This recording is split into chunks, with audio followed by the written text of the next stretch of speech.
यह कथा उस पावन सोमवार की है जब जो भी व्यक्ति श्रद्धा और सच्चे विश्वास के साथ इस कथा का श्रवण करता है उसके जीवन के दुख और परेशानियां धीरे धीरे समाप्त होने लगती हैं और भोलेनाथ स्वयं उस पर अपनी कृपा बनाए रखते हैं।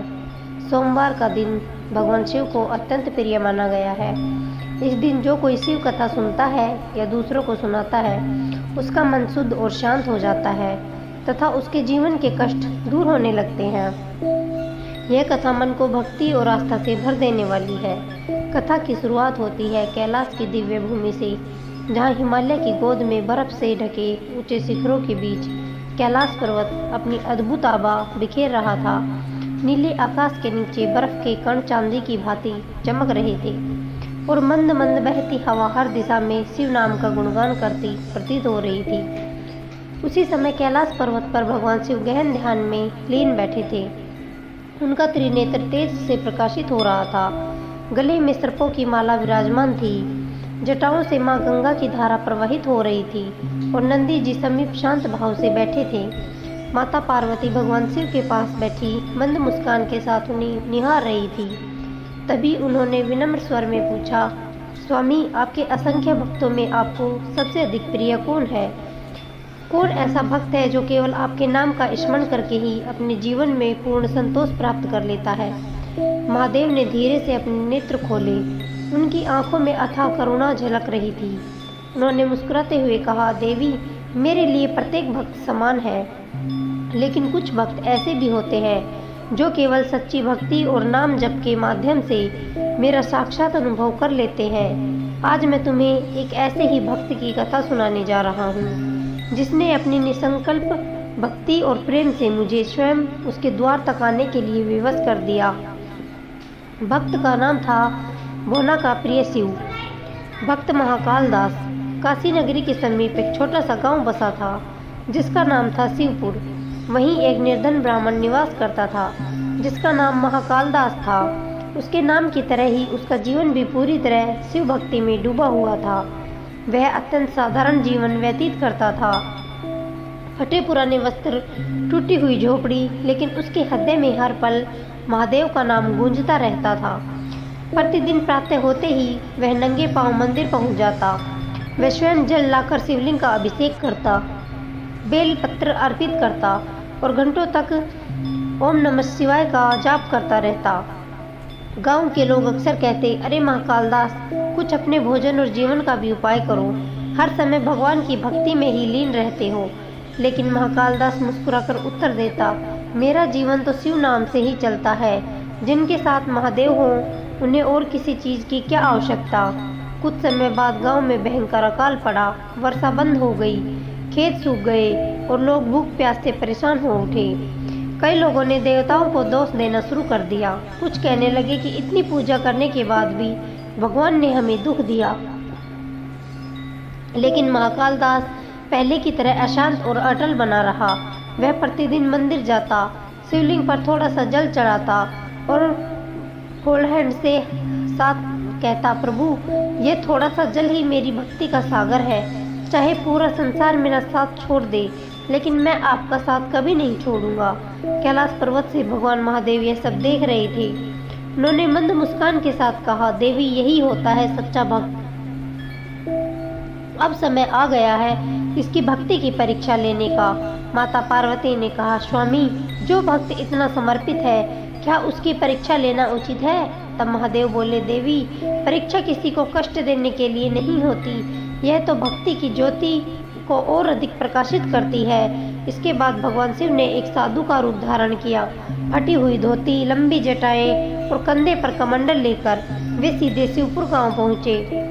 गांव के लोग उन्हें देखकर प्रणाम करने लगे। लेकिन जब साधु रूपी महादेव ने भोजन और सहायता मांगी तो सभी ने हाथ जोड़कर कहा, महाराज, यहाँ तो हम स्वयं भूखे हैं, आपको क्या दे सकते हैं? अंत में वह साधु महाकाल दास की छोटी सी झोपड़ी के पास पहुँचे। उस समय महाकाल दास मंदिर से लौटकर थोड़ा सा सत्तू और जल लेकर बैठा था। जैसे ही उसने साधु को देखा, वह तुरंत उठकर खड़ा हुआ और विनम्रता से बोला, आइए महाराज, आज मेरा सौभाग्य है कि आप मेरे घर में स्वयं प्रभु के दूत पधारे हैं। साधु रूपी महादेव बोले, पुत्र, मुझे बहुत भूख लगी है। माँ कालदास ने बिना एक पल सोचे अपना सारा सत्तू और जल उनके सामने रख दिया और बोला, महाराज, यह भोजन बहुत थोड़ा है, लेकिन इसमें मेरी श्रद्धा और भक्ति पूरी तरह समर्पित है। साधु रूप धारण किए महादेव ने प्रसन्न होकर पूछा, पुत्र, तुमने अपना सारा भोजन मुझे दे दिया, अब तुम स्वयं क्या खाओगे? माँ कालदास मुस्कुराकर बोला, महाराज, जब अतिथि संतुष्ट हो जाए तो समझो मेरा भी पेट भर गया। यह सुनकर महादेव अत्यंत प्रसन्न हुए, लेकिन उन्होंने अपनी दिव्य लीला को आगे बढ़ाते हुए फिर पूछा, पुत्र, तुम्हें कल की चिंता नहीं सताती कि भोजन कहाँ से मिलेगा? माँ कालदास शांत स्वर में बोला, जब स्वयं महादेव मेरे रक्षक हैं, तब मुझे किसी बात का भय क्यों होगा? जहाँ भोलेनाथ का साथ हो वहाँ चिंता और डर टिक ही नहीं सकते। उस रात अचानक महाकालदास की छोटी सी झोपड़ी में आग लग गई। गांव के लोग दौड़ते हुए वहां पहुंचे, लेकिन तब तक सब कुछ जलकर राख हो चुका था। उसके पास जो थोड़ा बहुत सामान था वह भी समाप्त हो गया। गांव वालों ने ताना मारते हुए कहा, अब क्या करेगा महाकालदास? अब कहाँ गया तेरा भगवान? लेकिन महाकालदास के चेहरे पर जरा भी दुख नहीं था। उसने शांत भाव से कहा, जहाँ भस्म होती है वही शिव का वास होता है। मेरा घर नहीं जला, बल्कि मेरा अहंकार जलकर समाप्त हुआ है। इतना कहकर उसने राख उठाई, अपने माथे पर लगाई और आंखें बंद करके शिव नाम का जाप करने लगा।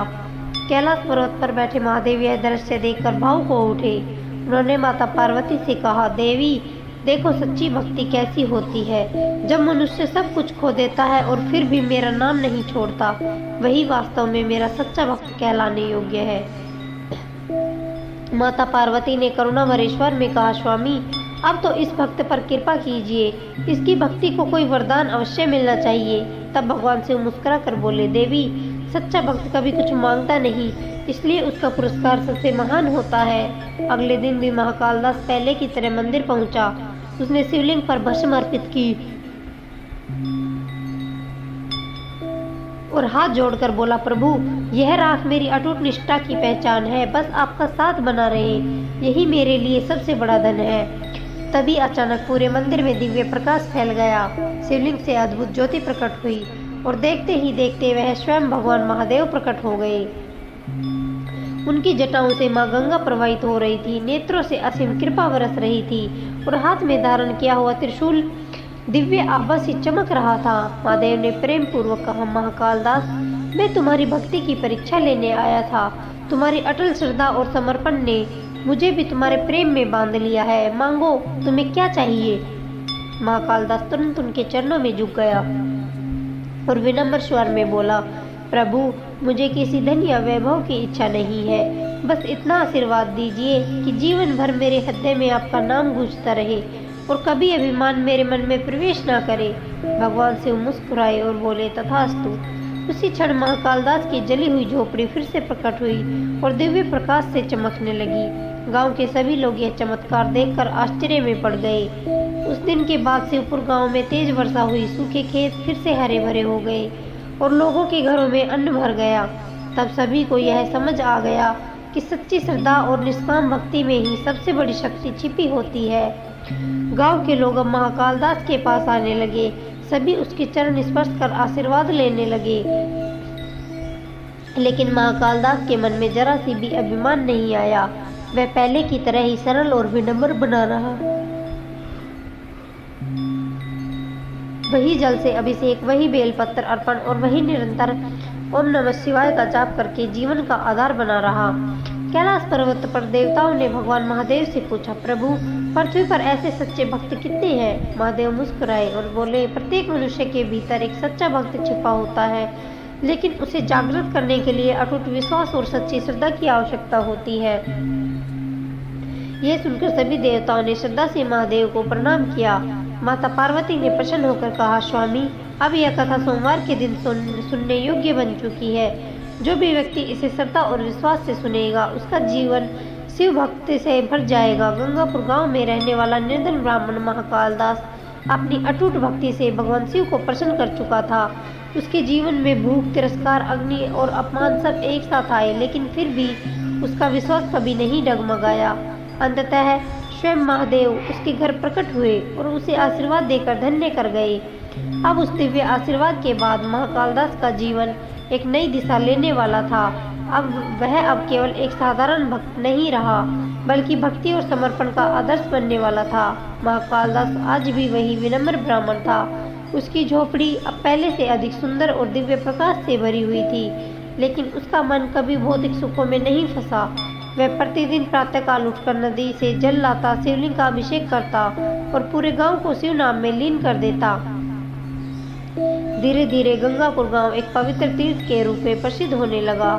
दूर दूर से लोग महाकालदास के दर्शन करने आने लगे। कोई रोग से पीड़ित आता तो कई जीवन के दुखों से परेशान, लेकिन जो भी वहां पहुंचता उसके मन को अद्भुत शांति का अनुभव होता।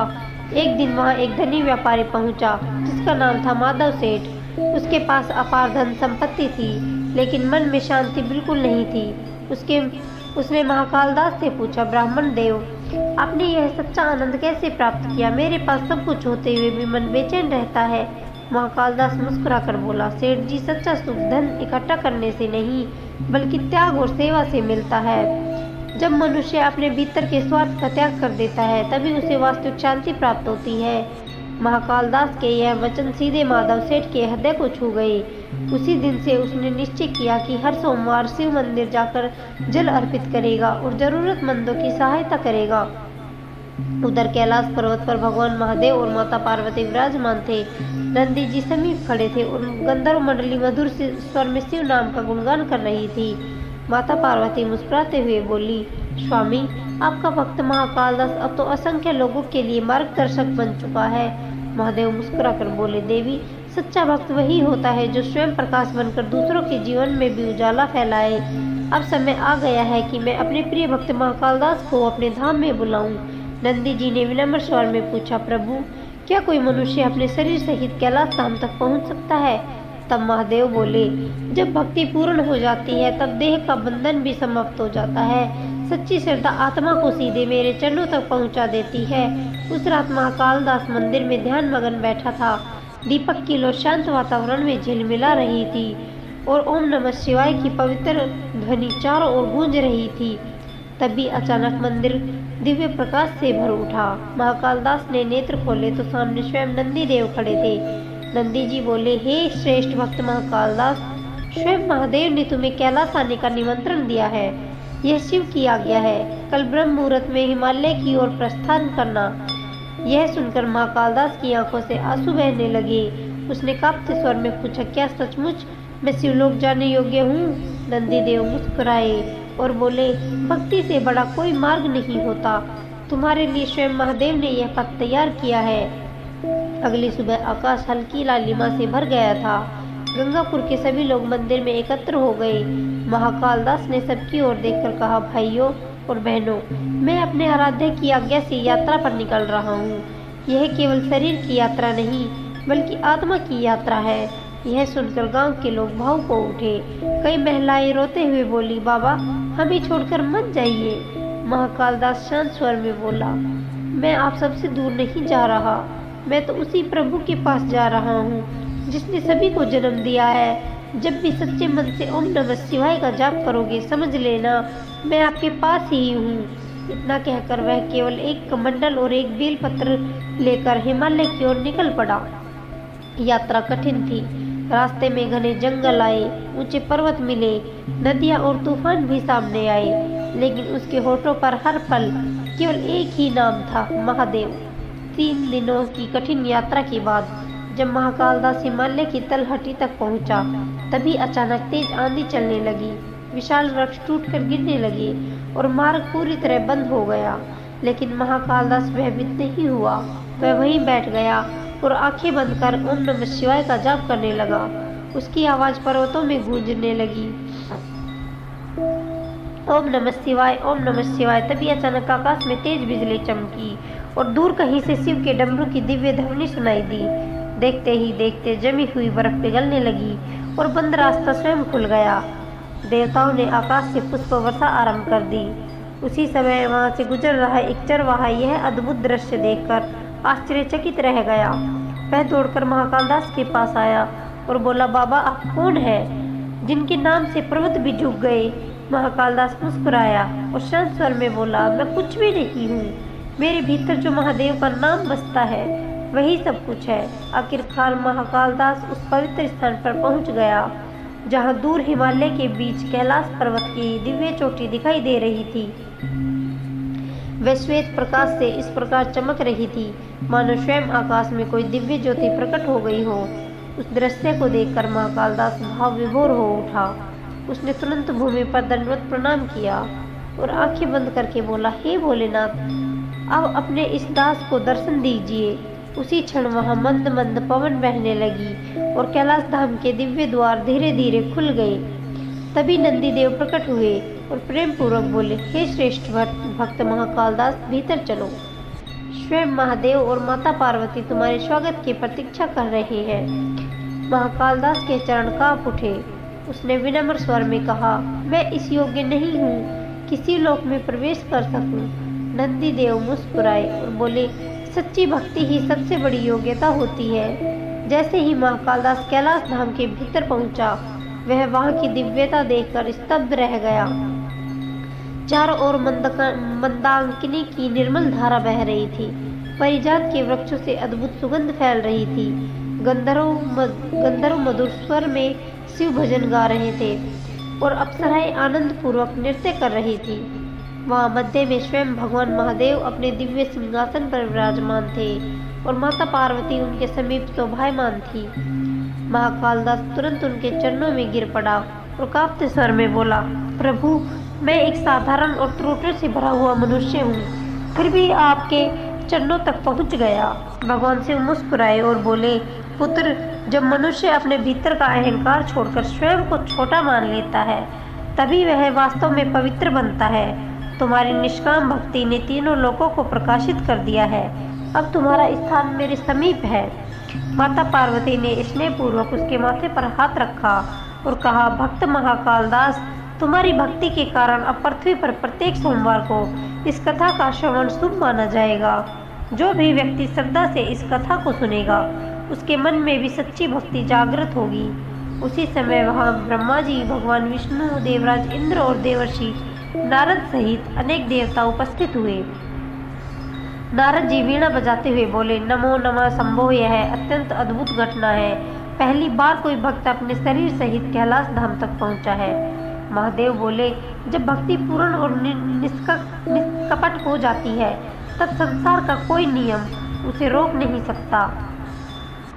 फिर भगवान शिव ने महाकालदास से कहा, पुत्र, अब तुम्हारे पास दो मार्ग हैं। तुम चाहो तो कैलाश में मेरे समीप निवास कर सकते हो, या फिर पृथ्वी पर लौटकर लोगों को भक्ति का मार्ग दिखा सकते हो। महाकालदास ने हाथ जोड़कर विनम्रता से कहा, प्रभु, मैं पुनः पृथ्वी पर जाना चाहता हूँ ताकि अधिक से अधिक लोग आपके नाम का महत्व समझ सकें और भक्ति का अमृत प्राप्त कर सकें। भगवान शिव मुस्कुराए और बोले, तथास्तु, जाओ, और यहाँ जहाँ भी तुम रहोगे वह सोमवार का दिन शिव कृपा का प्रतीक बन जाएगा। इसके बाद महाकालदास पुनः गंगापुर गांव लौट आया। गांव वालों ने जब उसे देखा तो उनके हर्ष का ठिकाना नहीं रहा। उसके मुख पर अद्भुत तेज चमक रहा था और उसकी आंखों में दिव्य प्रकाश झलक रहा था। अब वह केवल एक साधारण मनुष्य नहीं रहा था, बल्कि शिव कृपा का संदेश वाहक बन चुका था। उसने गांव वालों से कहा, भाइयों, सोमवार का दिन केवल व्रत रखने या पूजा करने का नहीं, बल्कि शिव कथा सुनने और शिव नाम में डूबने का दिन है। जो व्यक्ति सच्चे मन से शिव कथा का श्रवण करता है, उसके जीवन में कभी अज्ञान और अंधकार नहीं रहता। महाकालदास ने वचनों का प्रभाव धीरे धीरे पूरे गंगापुर में फैलने लगा। लोगों ने उसके उपदेशों को अपने जीवन में उतारना शुरू कर दिया। अब प्रत्येक सोमवार गांव में शिव कथा का आयोजन होने लगा। जहां पहले झगड़े और अशांति का वातावरण था, वहां अब भक्ति और प्रेम का वास होने लगा। जिन घरों में पहले अभाव और दुख थे, वहां अब संतोष और श्रद्धा दिखाई देने लगी। एक दिन जब महाकालदास गांव वालों को शिव कथा सुना रहा था, तभी अचानक आकाश से पुष्पों की वर्षा होने लगी। सभी लोग आश्चर्य से ऊपर देखने लगे। उसी क्षण दिव्य प्रकाश प्रकट हुआ और उसमें स्वयं भगवान महादेव तथा माता पार्वती दिखाई दिए। महादेव ने मधुर स्वर में कहा, भक्तों, जो भी व्यक्ति सोमवार के दिन श्रद्धा और विश्वास के साथ इस कथा का श्रवण करेगा, उसे वही कृपा प्राप्त होगी जो हमारे प्रिय भक्त महाकाल दास को प्राप्त हुई थी। याद रखो कि भक्ति से बड़ी कोई संपत्ति नहीं होती। उस दिव्य घटना के बाद से सोमवार के दिन शिव कथा सुनने और सुनाने की परंपरा दूर दूर तक फैल गई। समय बीतता गया और गंगापुर गांव पूरी तरह शिवमय वातावरण में बदल गया। अब हर सोमवार शिव मंदिर में भक्तों की बड़ी भीड़ उमड़ने लगी। दूर दूर से लोग कथा सुनने आते और पूरा वातावरण ओम नमः शिवाय की ध्वनि से गूंज उठता। जहाँ पहले गरीबी और दुख था, वहाँ अब सुख और समृद्धि आने लगी। जहाँ पहले कलह थी, वहाँ प्रेम और भाईचारा दिखाई देने लगा। लेकिन जैसे जैसे महाकाल दास की प्रसिद्धि बढ़ने लगी, वैसे वैसे कुछ लोगों के मन में ईर्ष्या भी जन्म लेने लगी। कुछ पंडित और व्यापारी आपस में कहने लगे, ये साधारण ब्राह्मण अब सबका गुरु बन बैठा है। लोग इतनी प्रशंसा करते हैं कि हमें भूलते जा रहे हैं। धीरे धीरे उनके भीतर अहंकार और जलन की अग्नि बढ़ने लगी। उन्होंने निश्चय किया कि किसी तरह महाकाल दास को सबके सामने नीचा दिखाना होगा। एक दिन वे सभी महाकाल दास के पास पहुंचे। उनमें से एक पंडित ने व्यंग्य करते हुए कहा, बाबा, आप कहते हैं कि शिव हर जगह विद्यमान है, तो क्या वह हमारे भीतर भी है? महाकाल दास मुस्कुराकर बोला, निसंदेह महादेव हर जीव और हृदय में निवास करते हैं। तब दूसरा पंडित बोला, यदि ऐसा है तो क्या आप अभी यहीं शिव को प्रकट कर सकते हैं? महाकाल दास शांत स्वर में बोला, यदि शिव को देखना है तो पहले अपने मन को निर्मल बनाओ। जैसे धूल से भरे दर्पण में चेहरा साफ दिखाई नहीं देता, वैसे ही अशुद्ध मन में भगवान के दर्शन नहीं होते। यह सुनकर वे पंडित हंसने लगे और बोले, ये तो केवल बातें हैं। यदि तुम्हारे महादेव वास्तव में जीवित है तो कल सूर्योदय तक वर्षा करवा दो, तब पूरे गांव को पता चल जाएगा कि तुम्हारी भक्ति सच्ची है। कई महीनों से गांव में वर्षा नहीं हुई थी। धरती सूख चुकी थी और लोग फिर से चिंता में डूबने लगे थे। महाकाल दास ने शांत भाव से उत्तर दिया, मैं वर्षा नहीं करवा सकता। यदि महादेव की इच्छा होगी तो वे स्वयं कृपा करेंगे। पंडितों ने चुनौती देते हुए कहा, यदि कल सूर्योदय तक वर्षा नहीं हुई तो पूरा गांव समझ जाएगा कि तुम्हारी भक्ति केवल दिखावा है। उस रात महाकाल दास अकेला मंदिर में बैठा था। शिवलिंग के सामने रखा दीपक मंद मंद जल रहा था और बाहर सूखी धरती पर धूल उड़ रही थी। महाकाल दास ने हाथ जोड़ के कहा, शिवलिंग की ओर देखा और भावुक स्वर में कहा, प्रभु, यह लोग मुझे नहीं बल्कि आपकी शक्ति और करुणा को परख रहे हैं। मैं तो केवल आपका एक छोटा सा सेवक हूँ। सब कुछ आप ही हैं महाकाल। महाकाल दास ने नम्र स्वर में शिवलिंग के सामने कहा, प्रभु, यदि आपकी इच्छा हो तो वर्षा की एक बूंद भी सूखी धरती को जीवन दे सकती है। लेकिन यदि यह सब आपकी लीला है तो मैं उसमें भी प्रसन्न हूँ। इतना कहते ही उसकी आंखों से आंसू बहने लगे। जैसे ही वे आंसू शिवलिंग पर गिरे, उसी क्षण वहां से एक दिव्य प्रकाश की किरण निकल पड़ी। कैलाश पर्वत पर बैठे भगवान महादेव यह दृश्य देखकर मुस्कुराए और माता पार्वती से बोले, देवी, देखो मेरा भक्त कैसी निष्काम भक्ति करता है। यह अपनी परीक्षा में भी केवल प्रेम और विश्वास ही देखता है। अब समय आ गया है कि इसकी भक्ति को और अधिक प्रकाशित किया जाए। रात्रि के अंतिम पहर में भगवान शिव ने अपने गणों को बुलाया और कहा, गणेश, नंदी और कार्तिकेय, तुम सब गंगापुर जाओ, वहाँ वर्षा करनी है, लेकिन मेरी एक विशेष लीला के साथ। कुछ ही देर में गंगापुर के आकाश में काले बादल छा गए, बिजली चमकने लगी और तेज गर्जना होने लगी। गांव के लोग आश्चर्य से आकाश की ओर देखने लगे।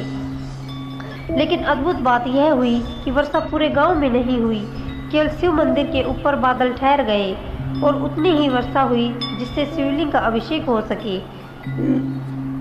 लोग दौड़ते हुए मंदिर की ओर पहुंचे और आश्चर्य से कहने लगे, देखो, वर्षा तो केवल मंदिर पर हुई है। कुछ पंडित बोले, यह कोई जादू होगा, ऐसा कैसे संभव है? लेकिन गांव वालों ने श्रद्धा से कहा, यह महादेव की कृपा और चमत्कार है। उस दिन के बाद गांव के लोगों का विश्वास पहले से भी अधिक मजबूत हो गया।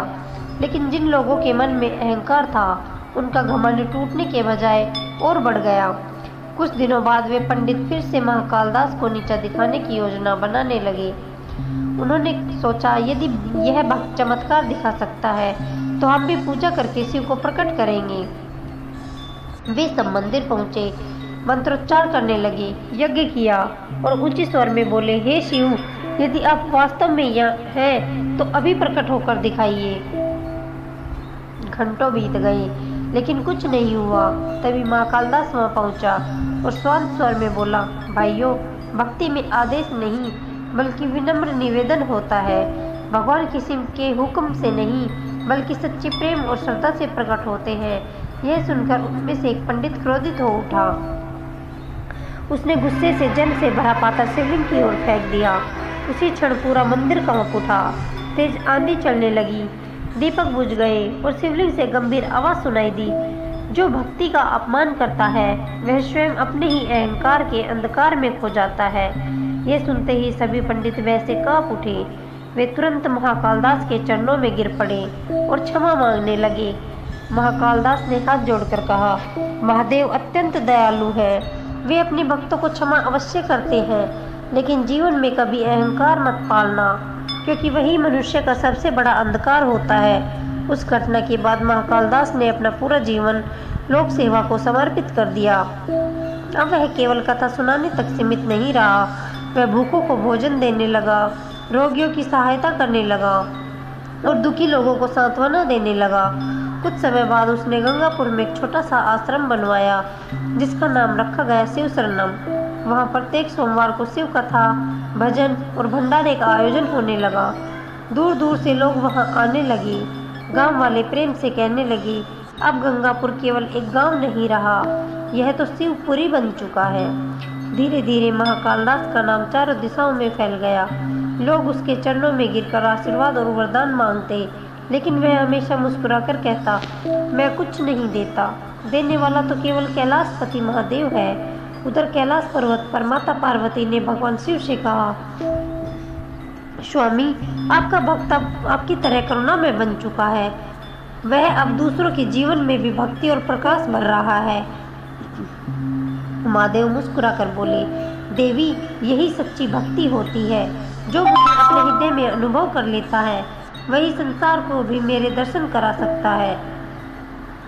तभी नंदी जी ने विनम्रता से पूछा, प्रभु, क्या अब समय आ गया है कि आप महाकालदास को अपने समीप बुला लें?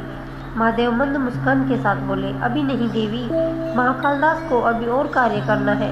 जब तक पृथ्वी पर एक भी मन अशांत है तब तक उसका कर्तव्य अधूरा है। कुछ समय बाद एक दिन देवर्षि नारद गंगापुर पहुँचे। वहाँ उन्होंने महाकालदास को भक्तों के बीच शिव कथा सुनाते देखा। पूरा वातावरण ओम नमः शिवाय की ध्वनि से गूंज रहा था। नारद जी प्रसन्न होकर बोले, वत्स महाकालदास, तुम्हारी भक्ति और कीर्ति अब कैलाश तक पहुँच चुकी है। स्वयं देवता भी तुम्हारे समर्पण का गुणगान करते हैं। महाकालदास ने विनम्रता से हाथ जोड़कर कहा, मुनिवर, यह सब मेरे प्रभु की कृपा है। मैं तो केवल उनका नाम जपने वाला एक साधारण भक्त हूँ। नारद जी मुस्कुराए और बोले, अब तुम्हारे और महादेव के बीच कोई भेद नहीं रहा। तुम्हारे जैसे निष्कपट भक्त को पाकर स्वयं भोलेनाथ भी धन्य हुए हैं। फिर नारद जी गंभीर होकर बोले, लेकिन स्मरण रखना वत्स, जो भी व्यक्ति भक्ति के मार्ग पर चलता है संसार उसकी परीक्षा बार बार लेता है। तुम्हारे जीवन में अब एक नई परीक्षा आने वाली है, तुम्हें सावधान रहना होगा। महाकालदास ने श्रद्धा से सिर झुकाकर कहा, मुनिवर, जब तक मेरे हृदय में शिव नाम है तब तक मुझे किसी भय का अनुभव नहीं हो सकता। नारद जी के प्रस्थान के कुछ समय बाद गंगापुर में एक नई घटना घटी। एक दिन राजमहल का दूत गांव में पहुंचा। उसने ऊंचे स्वर में कहा, महाराज, भीमसेन ने महाकालदास को राजधानी में बुलाया है। उन्होंने सुना है कि तुम्हारी भक्ति से वर्षा होती है। यदि तुम सच्चे शिव भक्त हो तो हमारे राज्य में पड़े सूखे को दूर करो। महाकालदास शांत भाव से मुस्कुराया और बोला, राजा से कहना, मैं भगवान नहीं हूँ, केवल उनका भक्त हूँ, लेकिन मैं अवश्य आऊँगा ताकि लोगों तक भक्ति का संदेश पहुँचा सकूँ। यह सुनकर गांव वाले चिंतित हो उठे। उन्होंने कहा, बाबा, राज भीमसेन अत्यंत क्रोधी और अहंकारी है। यदि उसकी इच्छा पूरी ना हुई तो वह आपको दंड दे सकता है। महाकालदास ने शांत स्वर में उत्तर दिया, जिस महादेव का नाम सहारा देता है उसका कोई राजा क्या बिगाड़ सकता है। यह बुलावा राजा का नहीं बल्कि स्वयं शिव की लीला का संकेत है। अगली सुबह गंगापुर का वातावरण कुछ अलग ही प्रतीत हो रहा था। सूर्य की पहली किरण शिखर पर चमक रही थी। महाकालदास अपने छोटे से कमंडल, एक बेलपत्र और रुद्राक्ष की माला के साथ यात्रा के लिए तैयार खड़ा था। गांव वालों की आंखों में आंसू थे।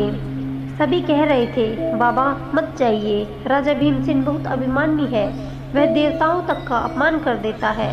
महाकालदास ने प्रेम पूर्वक कहा, भय मत करो, जिसे शिव नाम का सहारा हो उसे किसी सांसारिक शक्ति से डरने की आवश्यकता नहीं होती। मुझे कोई राजा नहीं बुला रहा, यह सब स्वयं महादेव की इच्छा है। इतना कहकर उसने मंदिर में प्रवेश किया, शिवलिंग के सामने दीपक जलाया और हाथ जोड़कर बोला, प्रभु जो कुछ भी होगा वह आपकी इच्छा से ही होगा। इसके बाद वह नंगे पांव राजधानी की ओर चल पड़ा। 3 दिनों की कठिन यात्रा के बाद महाकालदास विशाल राजधानी वैरागढ़ पहुंचा।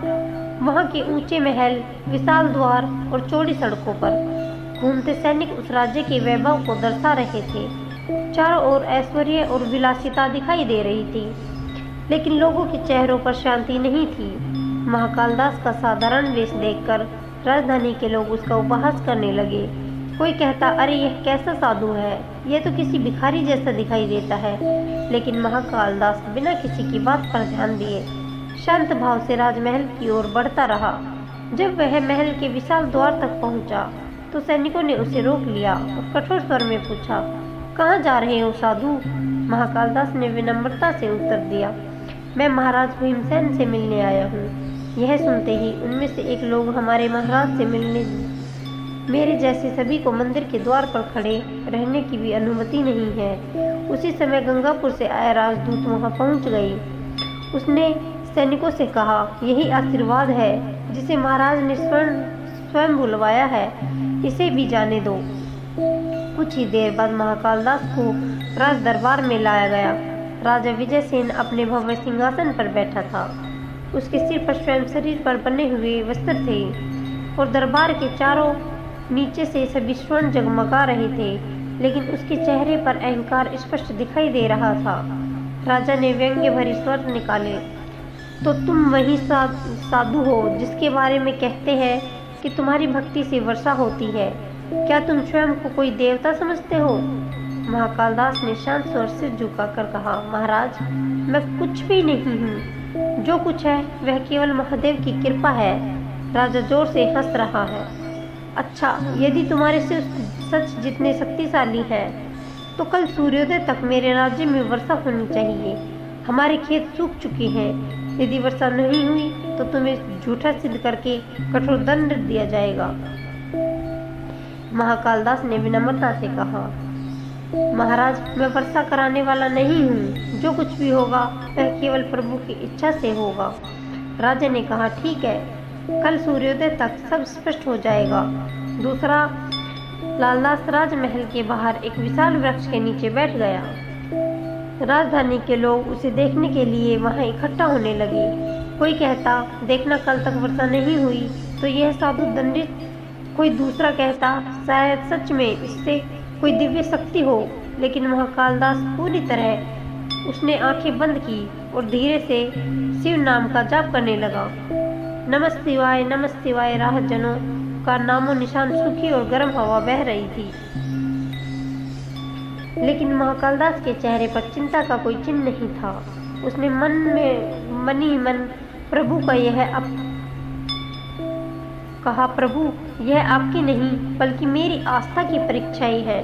चाहे परिस्थितियां कैसी भी हो, मेरा विश्वास कभी नहीं डगमगाएगा। उधर कैलाश पर्वत पर माता पार्वती ने भगवान महादेव से कहा, स्वामी आपका भक्त संकट में है, क्या आप उसकी सहायता नहीं करेंगे? महादेव मुस्कुराए और बोले, देवी जब किसी भक्त का विश्वास अटल हो जाता है तब स्वयं प्रकृति भी उसके विश्वास के आगे झुक जाती है। महादेव नमस्कार के साथ, देवी अभी थोड़ा और देखिए, मेरे भक्त की भक्ति अग्नि में तपते स्वर्ण की और पवित्र हो रही है। नंदी जी ने विनम्र स्वर में कहा, प्रभु राजा से अपने को अपनी सीमा पार कर चुका है। भगवान शिव बोले, केवल विनम्रता से होता है और कल स्वयं जिस सत्य को दिखाएगा। धीरे धीरे रात्रि समाप्त हुई और प्रभात का समय आ गया। राजधानी के लोग महल के बाहर भीतर घूम रहे थे। सभी की निगाहें आकाश पर। राजा भीमसेन अपने सैनिकों और मंत्रियों के साथ दरबार में प्रांगण में पहुंचा। उसने ऊंचे स्वर में कहा, तुम्हारी रक्षा। देखो, आकाश बिल्कुल साफ है। लेकिन पहले आंखें बंद की और धीरे स्वर में महामृत्युंजय मंत्र का जाप करने लगा। त्र्यंबक यजामहे सुगंधम पुष्टिवर्धनम। जैसे ही उसके मुख से मंत्र की ध्वनि निकली, अचानक वातावरण बदलने लगे। तेज हवा चलने लगी। दूर आकाश में काले बादल उमड़ने लगे। धीरे धीरे बादलों की गर्जना सुनाई देने लगी। बिजली चलती और वर्षा की हुई सूखी धरती। कुछ क्षण में दूसरी वर्षा हुई। सूखी धरती वाले फिर से जिन लोग आश्चर्य और आनंद से भर गए। चारों ओर देव की जय जय जय गूंजने लगी। हर हर महादेव, हर हर महादेव। राजा भीमसेन यह दृश्य देखकर स्तब्ध रह गया। उसका अभिमान पूरी तरह टूट चुका। तुरंत अपने सिंहासन से उतरकर महाकालदास के चरणों में गिर पड़ा। आपके स्वर में उसने कहा, बाबा, मुझे क्षमा कर दीजिए। मैंने आपकी भक्ति पर संदेह किया है। आप सच्चे शिष्य और मैं अपने अहंकार में अंधा हो गया। महाकालदास ने उसे उठाते हुए कहा, महाराज, ये सब मैंने नहीं बल्कि स्वयं महादेव ने किया है। आपने मुझे नहीं बल्कि अपने ईश्वर को। राजा की आंखों से पश्चाताप के आंसू बहने लगे। आज से मेरे पूरे राज्य में प्रत्येक सोमवार जो शिव का आयोजन हो रहा है, उनके लिए भक्ति और सेवा का दिन माना जाएगा। उधर कैलाश सभी थे। नंदी जी बोले, प्रभु, आपके भक्त ने फिर से पृथ्वी को मुक्ति से सींच दिया है। भगवान शिव मुस्कुराए और बोले, सच्ची मुक्ति वही होती है जो सबसे बड़े अहंकार को भी झुका दे। अब गंगापुर से लेकर बैरागढ़ तक एक सोमवार को शिव कथा का उत्सव मनाया जाएगा। माता पार्वती मुस्कुराकर बोली, स्वामी, अब पृथ्वी के असल में गोपाल दास की कथा सुनकर आपको महादेव यही मेरी लीला की देवी है। जहाँ विश्वास और सच्ची भक्ति एक साथ होंगे, वहाँ मैं स्वयं उपस्थित रहूँगा। यदि आपको यह कथा प्रिय लगी हो तो सच्चे मन से हर हर महादेव अवश्य लिखें और भगवान का स्मरण करते रहें। भोलेनाथ की कृपा आप और आपके परिवार पर सदैव बनी रहे। हर हर महादेव।